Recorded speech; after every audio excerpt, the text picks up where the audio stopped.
Quelles sont les règles d'or à respecter en matière de merchandising? Comme vous le savez, le merchandising, c'est un outil marketing très puissant quand vous avez un magasin, que ce soit de vêtements, de chaussures, d'accessoires ou d'équipements de la personne. C'est un outil extrêmement important pour valoriser votre stock, pour mettre en avant certains produits, pour améliorer votre chiffre d'affaires et bien sûr pour rendre votre point de vente beaucoup plus attractif et forcément plus de chiffre d'affaires. Aujourd'hui, nous allons voir 7 points très importants qu'il va falloir checker dans votre magasin pour voir où est-ce que vous en êtes de chaque point. Donc vous pouvez prendre une petite checklist et noter tous ces points-là et voir où est-ce que vous en êtes et voir quels points vous pouvez améliorer dans votre point de vente. C'est ce que nous allons voir juste après.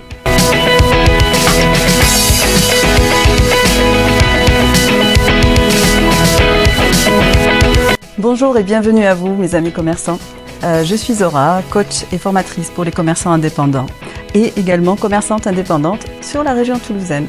Donc je garde bien un pied sur le terrain pour vous apporter du contenu, pour vous apporter des conseils pratico-pratiques et qui sont vraiment testés et approuvés sur le terrain. J'ai 25 ans d'expérience dans ce métier, j'ai connu des hauts, j'ai connu des très hauts, j'ai connu des bas et des très bas. Donc je sais de quoi je parle et je ne suis pas là juste pour vous donner, pour vous vendre du rêve.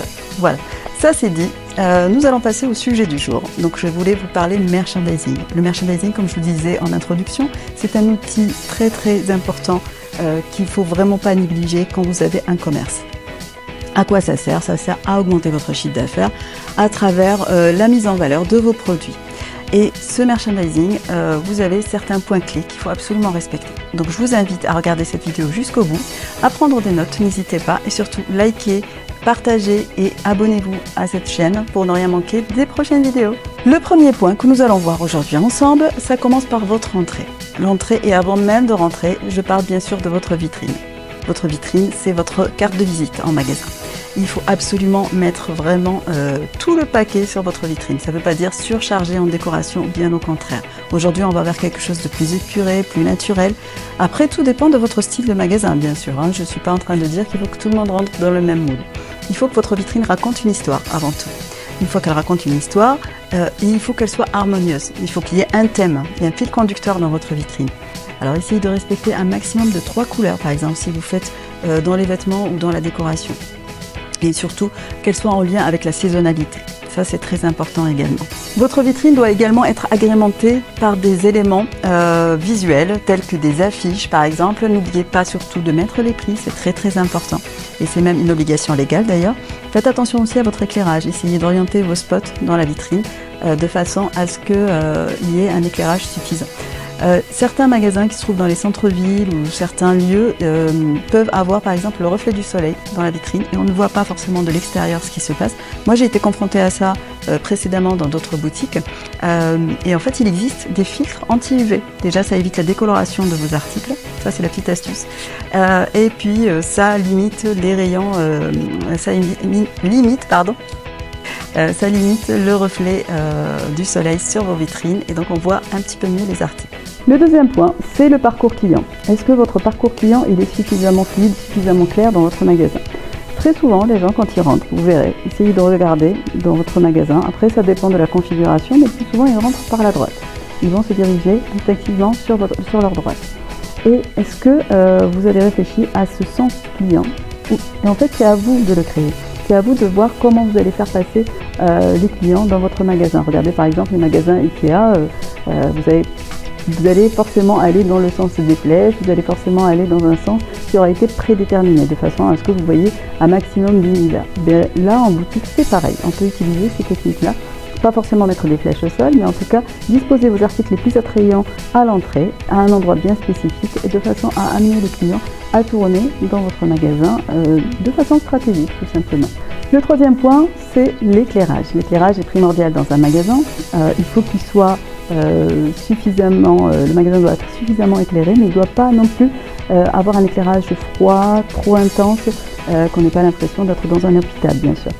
Donc n'hésitez pas à mettre des petits puits de lumière, des appliques murales, par-ci, par-là, etc. Vaut mieux que vous orientiez votre éclairage sur certains produits par exemple ou sur vos mannequins, de façon à mettre bien en valeur ces articles-là. Le quatrième point qu'on va aborder, et là on rentre dans le vif du sujet, il s'agit du merchandising à proprement parler.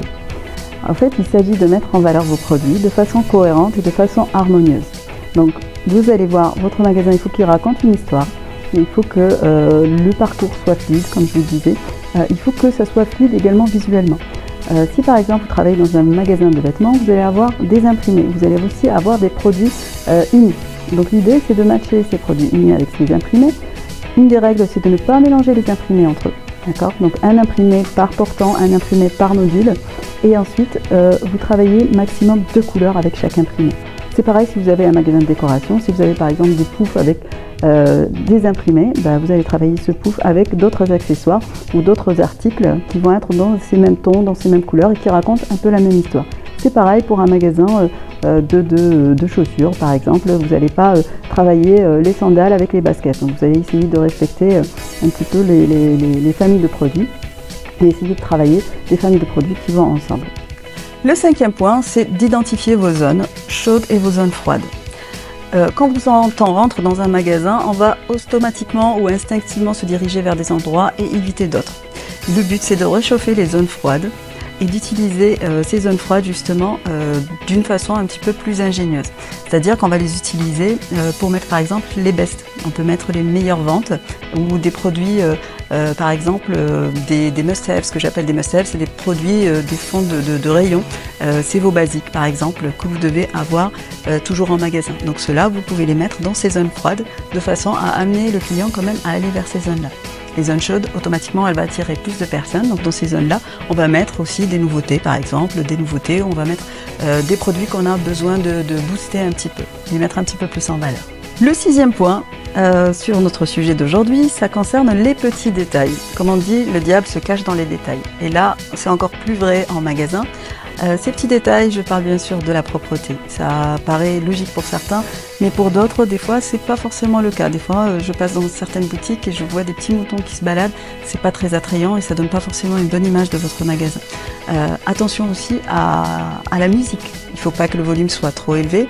Enfin, quoique, ça dépend aussi de l'ambiance que vous voulez donner dans votre magasin. Il y a certains concept stores où on peut avoir du rock ou de la techno à fond. Ça, pourquoi pas, c'est un parti pris. Mais en tout cas, si vous voulez donner une ambiance cosy, chaleureuse, choisissez bien votre playlist. Vous avez aussi la possibilité de mettre un diffuseur de parfum. Alors là, attention, c'est encore une fois, c'est à double tranchant. Il faut que ça reste très léger, très subtil, parce que tout le monde n'aime pas les mêmes parfums que vous. Le dernier point, il concerne le dernier endroit par lequel vont passer vos clients. C'est bien sûr la caisse. La caisse, c'est un lieu privilégié pour la vente complémentaire, la vente supplémentaire. Aussi un lieu privilégié pour la fidélisation du client. Ce que vous allez lui laisser comme impression à la fin va être primordial pour qu'il puisse revenir. Donc faites attention à ce que cet espace aussi soit propre, rangé, pas encombré. Ça sert à rien de mettre 10 000 articles sur la caisse, ça va faire que brouiller le message. Faites attention à votre packaging, une petite attention au moment de partir, parlez de vos réseaux sociaux, parlez de votre fidélisation. Et donc vous pouvez aussi avoir une PLV, une publicité sur votre comptoir par exemple, pour inciter à donner un avis sur Google My Business, sur vos réseaux sociaux, à s'inscrire sur vos réseaux, etc. Donc c'est un lieu aussi qu'il va falloir ne pas négliger. J'espère que cette vidéo vous sera utile, que vous allez trouver dans ces astuces quelque chose qui vous permettra d'améliorer votre point de vente. En tout cas, mon but c'est de vous partager un maximum de valeur, de vous partager mon expérience du terrain. Si vous avez aimé cette vidéo, n'hésitez pas à liker, à la partager et à vous abonner pour ne rien manquer des prochaines vidéos. Et moi je vous dis à très bientôt pour les prochaines astuces. Ciao ciao!